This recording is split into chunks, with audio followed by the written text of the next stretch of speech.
Poor Mr. Jelly was frightened of everything and anything.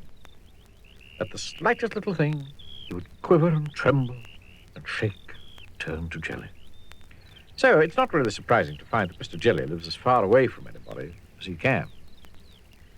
In the middle of a wood, miles and miles from anywhere. This story begins one morning when Mr. Jelly was asleep.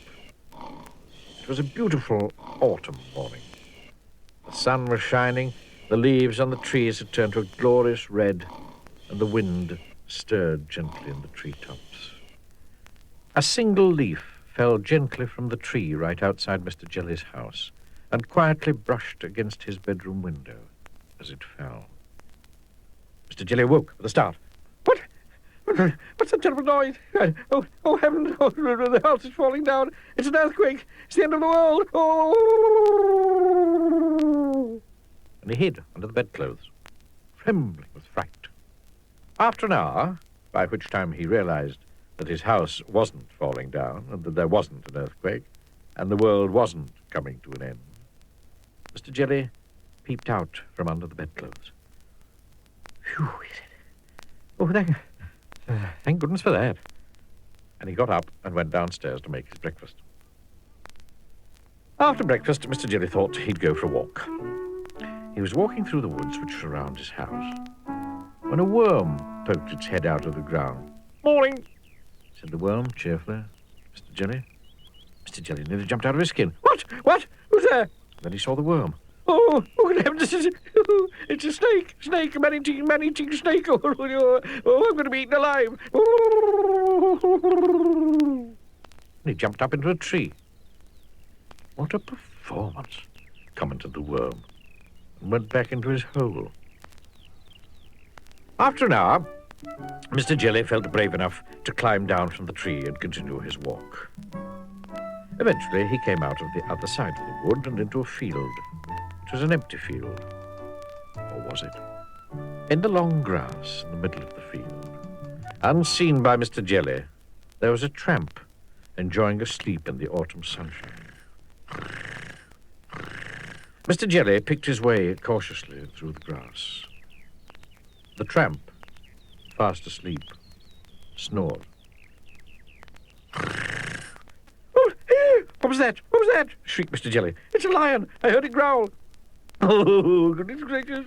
Oh, dear me, a huge lion with enormous teeth. A huge lion with enormous sharp teeth that's going to bite me in two. A huge, ferocious lion with enormous sharp teeth that's going to bite me in two, if not three. And he fainted. All this commotion awakened the tramp, who yawned, stretched, sat up, and saw Mr. Jelly lying on the ground beside him. Oh, dear, he said, for he was a kindly tramp. Oh, dearie me. And he picked up Mr. Jelly and placed him gently in the palm of his hand. Mr. Jelly came to and sat up, rubbing his eyes. And then he saw the tramp's face looking at him. Oh, disaster! Oh, he screamed. Oh, calamity! It's a giant, an ogre! Oh, gracious, he's going to have me for breakfast! My, said the tramp gently. You're a nervous little chap now, aren't you? What's your name? It's Mr. Jelly. Mr. Jelly, stammered Mr. Jelly. Now, I used to be nervous like you, said the tramp, but I learned how not to be. Would you like me to tell you the secret? Mr. Jelly quivered and shook and said, yes, please. It's very simple, continued the tramp. All you have to do is to count up to 10, and you'll find that whatever's frightening you isn't quite so frightening after all. Then he set Mr. Jelly gently down on the grass. Now remember, he said to Mr. Jelly, count to 10. And off he went. Mr. Jelly thought that it would be a very good idea if he went home immediately. Back across the field he went. Back through the woods he went. He was walking through the woods when he stepped on a little twig. Snap! Went the twig. Mr. Jelly jumped twice his own height in terror. What's that? He shrieked. That terrible snapping noise. It's a tree falling down. It's going to crush me to pieces. It's a crocodile hiding in the bushes, snapping its teeth.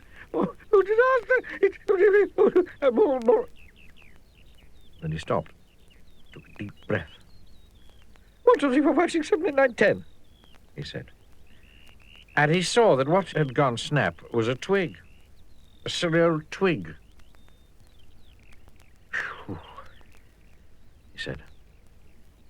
Mr. Jelly had almost reached his house when a leaf drifted gently down from a tree on top of him. Oh, help! Police! Murder! He screamed. I'm being kidnapped! Oh, it's ruffians with guns! They're going to... And then he stopped. He took a deep breath. 1, 2, 3, 4, 5, 6, 7, 8, 9, 10. And then he saw that what had fallen on him was only a leaf. Nothing but a leaf. A stupid red leaf. It works, he said out loud in wonderment. And you know, it did. He never shrieks or shouts or screams or quivers or shakes or trembles anymore. In fact, he's become quite firm. And he never hides under the bedclothes. Well, not very often, anyway. 1, 2, 3, 4, 5, 6, 7, 8, 9, 10.